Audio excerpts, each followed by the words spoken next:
Hello, beautiful souls. This is Sanvi Sharma. I welcome you all to my YouTube channel, Soul Divine Journey Tarot. आज मैं आपके लिए आपकी daily angelic guidance लेकर आई हूँ, जो कि कल के दिन यानी कि 23 अगस्त 2023 के लिए है, यानी कि वेडनेसडे के दिन के लिए है। तो आइए जानते हैं कल का दिन आपके लिए क्या लेकर आ रहा है। कल के दिन की एनर्जीज आपके लिए किस तरह की होंगी, कल का दिन आपके लिए किस तरह का रहने वाला है। एनर्जीज को चेक करने से पहले मैं अपने कार्ड्स चार्ज कर लेती हूँ और आपसे भी रिक्वेस्ट करूंगी कि आप अपनी आईज क्लोज कर लीजिए और ईश्वर से प्रार्थना कीजिए कि जो भी गाइडेंस वो आपको देना चाहते हैं उस गाइडेंस को आप खुले दिल से एक्सेप्ट कर पाए, उस गाइडेंस के अकॉर्डिंग आप अपनी लाइफ के इफेक्टिव डिसीजंस बना पाए और अगर इस गाइडेंस में कोई भी हिडन मैसेजेस छुपे हैं तो आप उन मैसेजेस को डिकोड कर पाए। आइए जानते हैं कल का दिन आपके लिए क्या लेकर आ रहा है। कल के दिन की एनर्जीज आपके लिए किस तरह की होंगी, कल का दिन आपके लिए किस तरह का रहने वाला है। यहाँ पर बैलेंस का कार्ड है, 7 ऑफ वाटर का कार्ड है, 5 ऑफ अर्थ का कार्ड है। The next card over here is the dreamer का कार्ड है। यहाँ पर the next card is queen of air का कार्ड है। The next card over here is 3 of air का कार्ड है। The next card over here is 7 of air का card है। The next card over here is queen of earth का card है and bottom of the deck पर यहाँ पर ego का कार्ड है।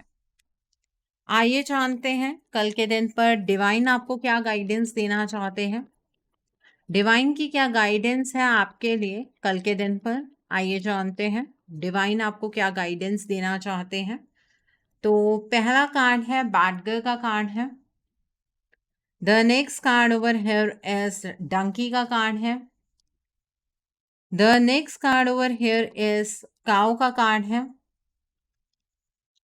And bottom of the deck पर यहां पर डव का कार्ड है। ओके कल के दिन पर सबसे पहला काम जो आपको करना है वो करना है अपनी ईगो पर। कल अपने आप को अपनी ईगो की ओर धकेलना नहीं है, अपनी ईगो से बाहर निकलने की कोशिश करनी है। ये ईगो आपको घेर लेगी और आप बहुत ही बंधा हुआ और फंसा हुआ महसूस करेंगे। मटेरियलिस्टिक चीजों पर कल के दिन पर फोकस मत कीजिएगा, आपका ध्यान बार बार मटेरियलिस्टिक चीजों की ओर ज्यादा बढ़ेगा। आप सही और गलत में फर्क नहीं कर पाएंगे उस टाइम पर जब आपकी डिजायर जो मटेरियलिस्टिक चीजों को लेकर है वो बहुत ज्यादा बढ़ जाएगी। ठीक है, कल के दिन पर आप नेगेटिव थॉट से दूर रहिएगा। मन में लालच आए तो उसको अपने से दूर करना है, उस एनर्जी को अपने अंदर अपनाना नहीं है। ठीक है, और किसी को भी नीचा दिखाने की कोशिश मत कीजिएगा, नहीं तो आपका डाउनफॉल शुरू हो जाएगा, इस बात का ध्यान रखिएगा। यहाँ पर द ड्रीमर का कार्ड है।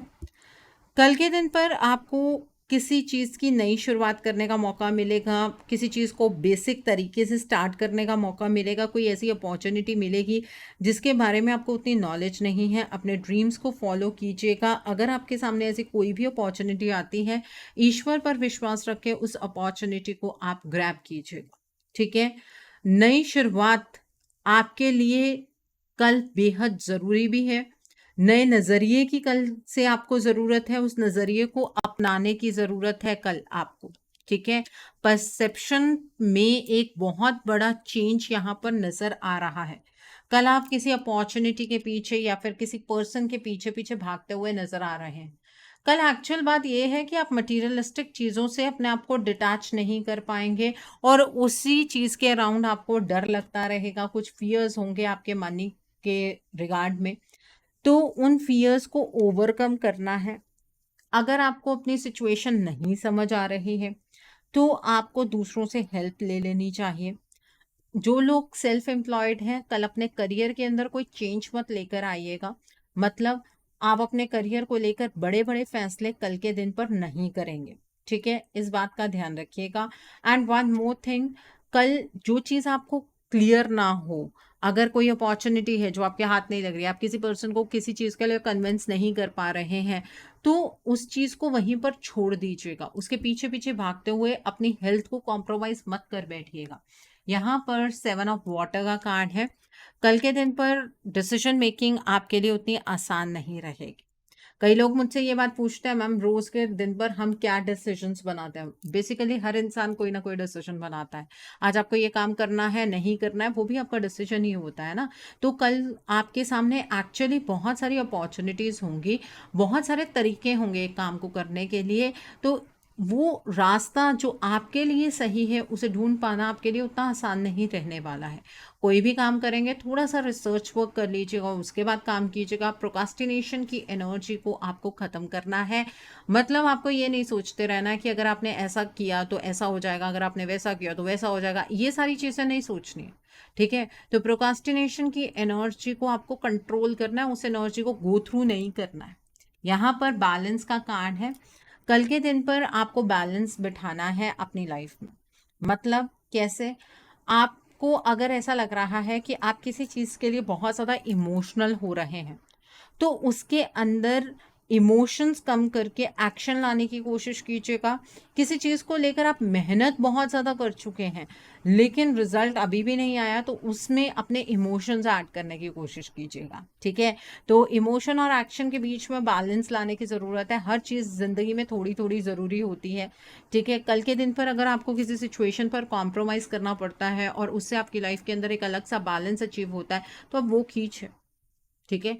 तो कॉम्प्रोमाइज़ करने का मतलब ये नहीं होता है कि आपको अपने बिलीफ सिस्टम को ही कॉम्प्रोमाइज़ कर देना है या फिर आपको अपने आप को कंप्लीटली झुका देना है। किसी सिचुएशन पर हो सकता है कि आपके जैसा जो आपका थॉट प्रोसेस है उस तरह से चीज़ें नहीं सेटल हो रही हैं, किसी दूसरे तरीके से हो रही हैं। उस चीज़ को वैसे एक्सेप्ट कीजिएगा। हर एक चीज़ के परफेक्ट टाइमिंग की वेट कीजिएगा। जल्दबाज़ी में कुछ भी करने की कोशिश मत कीजिएगा। यहाँ पर क्वीन ऑफ एयर का कार्ड है। कल के दिन पर डिसीजन मेकिंग अगर करेंगे तो प्रैक्टिकल तरीके से आपको करनी है, ठीक है? आपको क्लियर होना चाहिए कि आप किस तरह का डिसीजन बना रहे हैं। आपको इंडिपेंडेंट तरीके से कल एक्ट करना है, अपने एक्सपीरियंस को इम्प्लीमेंट करना है, रियलिस्टिक तरीके से चीज़ों को सोचना है और उन लोगों से अपना नाता कंप्लीटली तोड़ लेना है जो लोग आपको सर्व नहीं करते हैं या जो लोग आपकी लाइफ के अंदर हर्डल्स क्रिएट कर रहे हैं, ठीक है? आप बल्कि उन चीज़ों से भी अपना नाता ख़त्म कर लीजिएगा, जो चीज़ें आपको सर्व नहीं करती हैं। घर में कुछ ऐसी चीज़ें हैं, जो आपने इकट्ठी करके रखी हुई हैं। कल का दिन वेडनेसडे का दिन है, वैसे भी राहु की एनर्जी आपको परेशान कर रही है। इसका मतलब जो एनर्जीज़ यहाँ पर नज़र आ रही हैं, तो अपने घर को डिक्लटर कीजिए, सफाई कीजिए, ठीक है? और कल के दिन पर हर एक सिचुएशन को दिल से जीने की कोशिश कीजिएगा। मतलब हर एक सिचुएशन में बर्डन एक्सपीरियंस नहीं करना है, बल्कि हर एक सिचुएशन को आपको अपना 100% देना है। यहाँ पर 3 ऑफ एयर का कार्ड है। कुछ चीज़ें हैं जो आपके अंदर अभी भी दबी हुई हैं, जिनकी वजह से आप परेशान हैं। कल उन चीज़ों को लेकर परेशान आप रहने वाले हैं। उन चीज़ों को हील कर लीजिए। अगर कोई चीज़ है जो आपको अभी नहीं मिल पा रही है, आप ये समझ लीजिए कि ईश्वर ने उसके लिए कोई और टाइम सोचा है। अभी उस चीज़ का वक़्त नहीं है। और अगर आप किसी चीज़ में अपने आप को 100% ब्लेम करते हैं, तो अपने आप को माफ़ कर दीजिए। अगर पास्ट में आपने कुछ गलत किया भी होगा, कोई गलत डिसीजन बना लिया होगा, तो वो वक्त के अकॉर्डिंग हुआ होगा। उस चीज़ से आपने बहुत कुछ सीखा भी होगा। तो अपने आप को माफ़ करना सीखिए। गिल्ट की एनर्जीज़ में सारी उम्र रहेंगे तो ज़िंदगी को एंजॉय नहीं कर पाएंगे। और पास्ट में अगर किसी पर्सन ने आपको बहुत ज़्यादा हर्ट किया है, तो उस पर्सन को भी माफ़ कर दीजिए, क्योंकि उस पर्सन की एनर्जी में जब तक रहेंगे तो फ्यूचर की ओर नहीं बढ़ पाएंगे। यहाँ पर 7 ऑफ एयर का कार्ड है। कल के दिन पर आप जो भी प्लान्स पहले से बनाकर बैठे हैं, उन प्लान्स को थोड़ा सा रिवाइज कर लीजिए और स्पेशली उन प्लान्स को जो जो आपने किसी के साथ शेयर किए हैं, ठीक है? हो सकता है जिसके साथ आपने अपने प्लान शेयर किए हैं, वो इंसान कल आपके रास्ते में कोई हर्डल क्रिएट करे। कल के दिन पर बहुत सारी चीज़ें आपके अराउंड चल रही होंगी। लोगों के मोटिव्स जानने की कोशिश कीजिएगा। हो सकता है कि कोई पर्सन सामने से आपके साथ बहुत मीठा हो, लेकिन पीठ पीछे वो आपके अगेंस्ट कुछ प्लानिंग कर रहा हो। तो इसलिए किसी पर भी आंख बंद करके यकीन मत कीजिएगा और कोई ऐसा डिसीजन मत बनाइएगा जिसके बारे में आप श्योर ना हो, ठीक है? नहीं तो आप बाद में वक़्त को कोसेंगे कि वो वक़्त ही गलत था। यहाँ पर क्वीन ऑफ अर्थ का कार्ड है। कल के दिन पर अपने आस-पास वाले लोगों के लिए वक़्त निकालिए। जो लोग आपको सराउंड करते हैं, आपके बारे में सोचते हैं, आपको लेकर चिंतित हैं, उनके लिए कुछ वक़्त निकालिए। हर एक चीज़ को बहुत सेंसिबली आप होल्ड कर सकते हैं। आपकी लाइफ़ के अगर कुछ भी चैलेंजेस हैं, उन्हें बहुत ही काइंड और अंडरस्टैंडिंग मैनर के साथ आप डील कीजिए। आपकी लाइफ़ के चैलेंजेस को आप ओवरकम कर पाएँगे। मनी की टर्म्स में कहूँ तो कल के दिन पर काफ़ी आपको स्टेबिलिटी मिलेगी, बट उससे शांति नहीं मिलने वाली है आपको, क्योंकि आपको ऐसा लगेगा कि आप इससे भी बेहतर डिज़र्व करते हैं, ठीक है? तो दिन तो वेडनेसडे का है, बट इल्यूशन बहुत ज़्यादा रहने वाली है कल। तो इल्यूशन और इंट्यूशन में फ़र्क करना सीखिएगा। ऐसा मत कीजिएगा कि जल्दबाज़ी में अपने इल्यूजन से डर कर आप कुछ गलत फैसले बना बैठे। डिवाइन की गाइडेंस देखते हैं। डिवाइन आपसे यही कह रहे हैं कि अपनी लाइफ के अंदर बैलेंस क्रिएट करने की कोशिश कीजिएगा। पर्सनल और प्रोफेशनल फ्रंट्स को अलग अलग रखिएगा।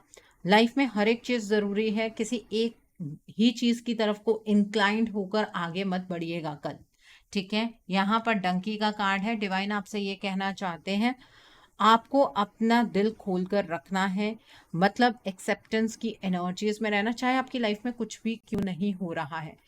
शायद आज चीज़ें आपके फेवर में नहीं चल रही, आपके अकॉर्डिंग नहीं चल रही। फेवर में तो चलती हैं, हमेशा ही चलती हैं, लेकिन आपके अकॉर्डिंग नहीं हो रही हैं, तो आप डिवाइन से क्वेश्चन पूछने लगते हैं और एनर्जीज को रेजिस्ट करने लगते हैं। डिवाइन यहाँ पर आपको ये गाइडेंस देना चाहते हैं कि चाहे सिचुएशन जो भी है, अपने आप को एक्सेप्टेंस की एनर्जीज में रखिएगा। डिवाइन आपसे ये भी कहना चाहते हैं कि आपको दूसरों के प्रति कल कुछ करना है, मतलब अगर कोई हेल्प मांग रहा है आपसे, उसको हेल्प करनी है। आप यहाँ पर आए हैं, आप भी यूनिवर्स का एक हिस्सा बन गए हैं, तो उस हिस्से को अपनी कंट्रीब्यूशन भी देनी है। तो अपनी कंट्रीब्यूशन टुवर्ड्स यूनिवर्स आप कल दीजिएगा। एंड अपने लिए शांति का चुनाव करना है, हार्मनी का चुनाव करना है। सिचुएशन कैसी भी हो, ज़्यादा चीज़ों को कॉम्प्लिकेट नहीं करना है। ये डिवाइन की गाइडेंस है आपके लिए। कल का दिन वेडनेसडे का दिन है। आप नोट कीजिए कल के दिन के लिए उपाय। कल के दिन पर आपको हरे रंग की चीज़ों का दान करना है। आप हरी साबुत मूंगी जो होती है उसका दान कर सकते हैं। आप गाय को हरा चारा खिला सकते हैं। आप गौशाला में जाकर चारा खिला सकते हैं हरे रंग का, या फिर आप गाय को पालक खिला सकते हैं। इससे क्या है, आपका मर्करी स्ट्रांग होता है, और जिनका मर्करी स्ट्रांग होता है उनकी कम्युनिकेशन स्किल्स बहुत अच्छी होती हैं। सामने वाला पर्सन उनकी बात को सुनता है, ठीक है? तो अपने बुद्ध को स्ट्रांग कीजिए। जो लोग बिजनेस करते हैं, आपको तो डेफिनेटली ये उपाय करना चाहिए, बिकॉज इससे बुद्ध स्ट्रांग होगा तो आपके बिजनेस पर भी सकारात्मक इफेक्ट पड़ेगा। कल के दिन पर आपको गणेश जी की आराधना करनी है। मॉर्निंग डे टाइम पर नहा धोकर आपको गणेश जी की आराधना करनी है। एक बात का ध्यान रखिएगा, जब आप गणेश जी की आराधना करेंगे तो सिर्फ गणेश जी की आराधना नहीं करनी है, साथ में माँ लक्ष्मी की मूर्ति भी होनी चाहिए, उनकी फोटो भी होनी चाहिए। आप दोनों की आराधना कीजिए, गणेश जी से प्रार्थना कीजिएगा कि आपके जीवन के जितने भी विघ्न हैं, गणेश जी उन विघ्नों को हर लें और आप पर और आपके परिवार पर अपनी कृपा बनाए रखें। गणेश जी के मूल मंत्रों का जाप कीजिएगा। ओम गण गणपते नमः, ओम गणेशाय नमः का आप जाप कर सकते हैं। 1 माला, 3 माला, 5 माला, 7 माला अपने टाइम के अकॉर्डिंग आप कर सकते हैं। मॉर्निंग के टाइम पर कीजिएगा। गणेश जी को आप लड्डू का भोग लगाइएगा। हरी जो घास ध्रुवा जिसको बोलते हैं, उसका आप उसको चढ़ाइएगा गणेश जी पर। बेसिकली अगर मूर्ति है तो उनके कान के पास आप रख सकते हैं, ठीक है? और एक चीज का ध्यान रखिएगा, आप हरे धनिये का भोग भी लगा सकते हैं। सूखे धनिये का नहीं, हरे धनिये का भोग लगता है गणेश जी को। और आप माँ लक्ष्मी से भी प्रार्थना कीजिएगा कि उनके 8 रूपों की कृपा आप पर और आपके परिवार पर बनी रहे, आपके घर में धन की कभी कमी ना हो, ठीक है? इस तरीके से आपको प्रार्थना करनी है। गणेश चालीसा का पाठ करना चाहते हैं, संकल्प लेकर आप वो भी कर सकते हैं, ठीक है? 11 बार गणेश चालीसा का पाठ कर सकते हैं। मंदिर में करना चाहते हैं मंदिर में कर सकते हैं, अपने घर पर करना चाहते हैं अपने घर पर कर सकते हैं। कई घरों में गणेश जी की जो फोटो है वो घर के बाहर लगी हुई होती है, ये सबसे गलत चीज है। आपको गणेश जी की फोटो कुछ इस तरह से अपने घर पर लगानी है कि गणेश जी का जो फेस है वो आपके घर के अंदर वाली साइड पर हो और उनकी पीठ बाहर की तरफ को हो। गणेश जी की पीठ के पीछे दरिद्रता होती है, अगर आपने अपने घर की तरफ उनकी पीठ कर ली है, तो आपके घर में कैसे उन्नति होगी? ये छोटी-छोटी चीज़ें हैं, जो आपको समझने की ज़रूरत होती है। अगर आप ये छोटे-छोटे चेंजेज़ अपने घर में करेंगे ना, आपकी लाइफ़ के अंदर बहुत ही बड़े बदलाव आएँगे। कई घरों में जो झाड़ू होता है, फूल झाड़ू जिसको कहते हैं हम, वो झाड़ू आपने घर के बाहर रखा हुआ होता है। आपको हमेशा अपने घर के झाड़ू ऐसी जगह पर रखनी चाहिए जहां पर किसी की नजर ना पड़े, ठीक है? और कभी भी झाड़ू पर पाँव नहीं लगाना चाहिए, उससे धन की हानि होती है। माँ लक्ष्मी का डायरेक्ट कनेक्शन है झाड़ू के साथ, ठीक है? इस बात का भी आपको ध्यान रखना चाहिए। कल के दिन पर अपने स्वास्थ्य के लिए या घर में शांति बनी रहे, पीस हार्मनी के लिए आप माँ दुर्गा शक्ति के किसी भी स्वरूप की आराधना कर सकते हैं, दुर्गा सप्तशती का पाठ कर सकते हैं। अगर आपको दुर्गा सप्तशती ओपन और क्लोज करनी आती है तो शिव जी के मंत्रों से सप्तशती ओपन होती है, शिव जी के मंत्रों से ही सप्तशती क्लोज होती है। ये श्रापित एक पाठ है और इसको करने की एक विधि है। अगर आप ऐसे ही बुक उठा लेते हैं और आप पढ़ना शुरू कर देते हैं, उसका भी नकारात्मक इफेक्ट ही आपकी लाइफ पर पड़ता है। इस बात का भी ध्यान रखिएगा। अपने घर में अगर कोई भी स्क्रैप इकट्ठा किया हुआ है और छत पे रखा हुआ है, तो आपने राहु को अपने सिर पर बिठाया हुआ है, उस स्क्रैप को निकाल दीजिएगा और अपनी छत को क्लीन कर लीजिएगा। आपके घर की जो भी टेंशन्स हैं वो कम होनी शुरू हो जाएंगी, ठीक है? आपके घर में टूटा हुआ शीशा है, बाहर फेंक दीजिए। टूटे हुए शीशे घर पर नहीं रखते हैं, उससे भी राहु की नकारात्मकता ज्यादा पैदा होती है, ठीक है? कल के दिन पर राहु शांति के लिए आप अपनी छत पर चिड़िया के लिए बाजरा या सात अनाज का मिक्सचर रख सकते हैं, जिसको सतनाजा बोलते हैं। वो आप छत पर रखिए, अर्थन बाउल के अंदर रखिए। मतलब आपको मिट्टी के बर्तन में चिड़िया के लिए बाजरा या सात अनाज का मिक्सचर रखना है, स्टील या कांच के बर्तन में नहीं रखना है, उससे पक्षियों की आंखें खराब हो जाती हैं। अगर छत अवेलेबल नहीं है तो आप बाहर किसी पार्क में जाकर रख सकते हैं, कोई प्रॉब्लम नहीं है। अगर राहु की जो दशा चल रही है, महादशा या फिर अंतरदशा चल रही है और प्रॉब्लम्स आ रही हैं, इल्यूशन बहुत ज्यादा है, तो कल के दिन पर आप राहु के मूल मंत्र का जाप कर सकते हैं, लेकिन रात को 8 बजे के बाद वो जाप करना है। रुद्राक्ष की माला पर आप कर सकते हैं, कोई प्रॉब्लम नहीं है। तो ये छोटे छोटे उपाय हैं, ये आपकी लाइफ के अंदर सिग्निफिकेंट चेंजेस लेकर आ सकते हैं। ये उपाय जरूर कीजिएगा। सो आई होप कल के दिन की एनर्जीज को आप बहुत अच्छे से चैनलाइज कर पाएंगे। Have a great day tomorrow. God bless you all. Take care of your health. See you soon.